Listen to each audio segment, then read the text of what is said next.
পটুয়াখালীর বাউফল উপজেলায় প্রাথমিক বিদ্যালয়ের বার্ষিক পরীক্ষা ব্যাহত হয়েছে শিক্ষকদের কর্মবিরতির কারণে। উপজেলার ২৩৯টি প্রাথমিক বিদ্যালয়ের মধ্যে বেশিরভাগ প্রতিষ্ঠানে সোমবার পরীক্ষা স্থগিত করা হয়েছে। সোমবার কালাইয়া ইউনিয়নের কর্পূরকাঠি ইসলামিয়া সরকারি প্রাথমিক বিদ্যালয়ে সরেজমিন গিয়ে দেখা যায় আজকে প্রথম পরীক্ষা অনুষ্ঠিত হওয়ার কথা থাকলেও সেখানে পরীক্ষা অনুষ্ঠিত হচ্ছে না।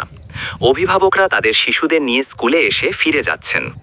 সহকারী শিক্ষকরা তাদের ৩ দফা দাবিতে ধারাবাহিক কর্মবিরতি পালন করছেন। তাদের দাবিগুলো হল: সহকারী শিক্ষক পদে ১১তম গ্রেড প্রদান, শতভাগ বিভাগীয় পদোন্নতি, উচ্চতর গ্রেড প্রাপ্তির জটিলতা নিরসন। কর্পূরকাঠি ইসলামিয়া বিদ্যালয়ের সহকারী শিক্ষক সাইফুল ইসলাম বলেন, প্রাথমিক শিক্ষকদের দাবি বাস্তবায়নের লক্ষ্যে আমরা বার্ষিক পরীক্ষা বর্জন করেছি। আজকের মধ্যে দাবি পূরণে দৃশ্যমান অগ্রগতি না হলে সামনের পরীক্ষাও বর্জন করব। আমাদের দীর্ঘদিন ধরে আন্দোলন চলছে। আমরা ১৩তম গ্রেডে বেতন পাচ্ছি, কিন্তু আমাদের নিয়োগ যোগ্যতা স্নাতক সমমান। আমরা এই যোগ্যতা অন্যান্য ডিপার্টমেন্টে ১০ম গ্রেড প্রাপ্ত হয়। আমরা ১০ম গ্রেডের আন্দোলন করে আসতেছিলাম।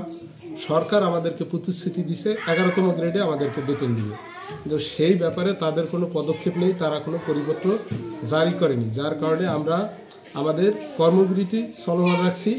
আমাদের দাবি ৩ দফা দাবি আদায়ের জন্য। আমাদের দাবি এবং কর্মবিরতি পূর্ব থেকেই চলছে। এর মধ্যে পরীক্ষা এর মধ্যেই আসছে, যার কারণে আমরা আমাদের দাবি আদায় না হওয়া পর্যন্ত আমরা আমাদের কর্মসূচি চলমান রাখবো। আমরা বিগত অনেক আগে থেকে আশ্বাস পাচ্ছি, কিন্তু আশ্বাসের কোনো বাস্তবায়ন হচ্ছে না। সরকার শুধু আমাদের শিক্ষা উপদেষ্টা মহোদয় আমাদের শুধু আশ্বাস দিয়ে যাচ্ছে, দেব চেষ্টা করতেছি, চলছে, কিন্তু এর কোনো বাস্তবায়ন হচ্ছে না।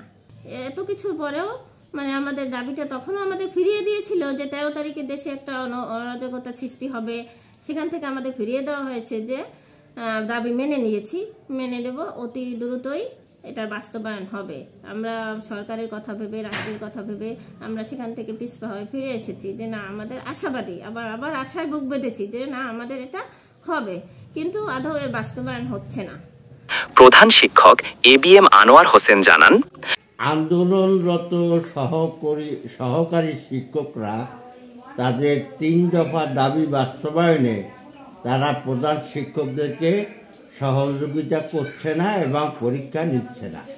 আমি চাই আমার কোমলমতি শিশুরা যথারীতি পরীক্ষা দেউক এবং ক্লাসে আসুক, ক্লাস চলুক। আজকে পরীক্ষা নেই। কেন নেয়নি? ঢাকা আন্দোলন চলছে। কে বলছে? ম্যাডাম। আজকে না হওয়ার কারণ কি জানো? আন্দোলনের জন্য পরীক্ষা নেওয়া হয় নাই। স্যারেরা বলছে পরীক্ষা হতেও পারে, না হতে পারে।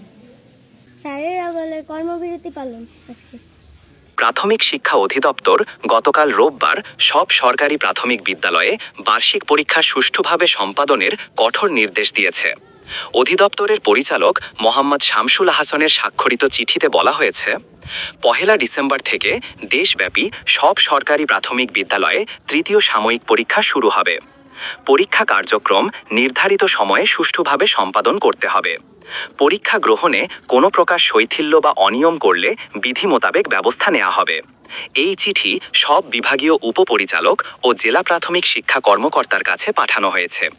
কর্পূরকাঠি সরকারি প্রাথমিক বিদ্যালয়ের অভিভাবকরা ক্ষোভ প্রকাশ করে বলেন, আমাদের সন্তানরা বছরের শেষ বার্ষিক পরীক্ষা দিবে, কিন্তু শিক্ষকরা তাদের পরীক্ষা নিচ্ছেন না। তারা নাকি আন্দোলন করছেন। আমরা স্কুলে এসে ফিরে যাচ্ছি। তারা আমাদের আগে এ বিষয়ে জানাননি।